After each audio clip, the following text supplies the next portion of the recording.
Hello, so today we're gonna teach you how to use the AI filter on your TikTok videos.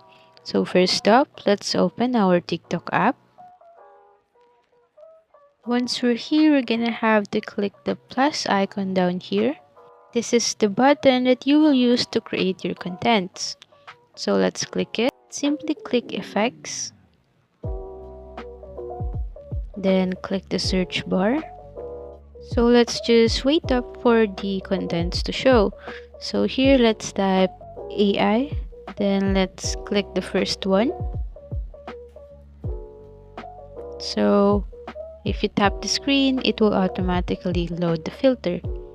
So that's it. You'll just have to wait, and you just have to shoot the video to whatever length you want. Can be 15 seconds up to 3 minutes.